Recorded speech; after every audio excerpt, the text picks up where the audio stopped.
Mood disorders are some of the more common mental illnesses, and chances are either you or someone you love will experience one of these mood disorders at one point in your life. So it's good to be familiar with this information, not just in terms of this course, but also in the chance that that information might come in handy in your life in some way, shape, or form.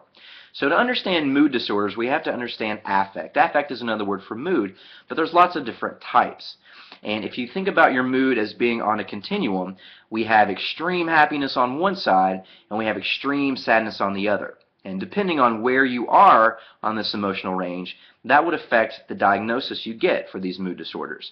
Now again, life has a tendency of throwing us all over this continuum, but those are usually tied to life events. These mood disorders usually aren't, and they might be the result of some chemical imbalance or just some way that you have learned to experience emotions that isn't healthy for you. So we'll talk about 4 mood disorders. You want to be able to tell me what they are and also be able to diagnose these disorders if you were given an example. So let's start with the obvious one, which is major depression.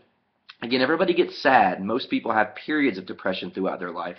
But major depression is usually marked by extreme feelings of sadness that aren't tied to a specific situation or specific event. They're much more far-reaching.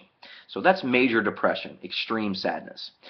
You can have symptoms of depression that aren't as extreme and be diagnosed with something called dysthymia. These are individuals who don't really have depression in terms of suicidal thoughts or suicidal ideation, but they just always feel very negative. They just always generally feel gloomy. I use the example of Eeyore. Eeyore is kind of the pop culture poster boy for dysthymia. He doesn't really get so depressed that he stops hanging out with his friends, but he is just always very negative and very kind of sad and ho-hum. Well, there are 2 other disorders that not only involve sadness, but also involve periods of extreme happiness, or what we call manic behavior.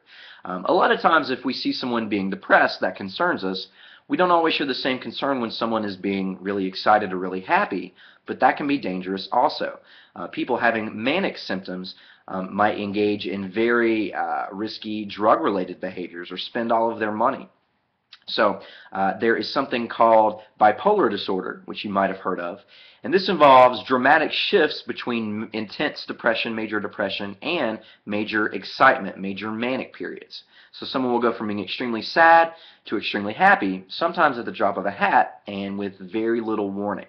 So that would be bipolar disorder, going back and forth between extreme sadness and extreme happiness. But again, you also can have more mild swings. So if you're swinging from mild happiness or mild excitement to mild depression without warning and very rapidly, that would be a diagnosis of something called cyclothymia. So make sure you know those 4 mood disorders and which symptoms they're associated with: major depression, dysthymia, bipolar disorder, and cyclothymia.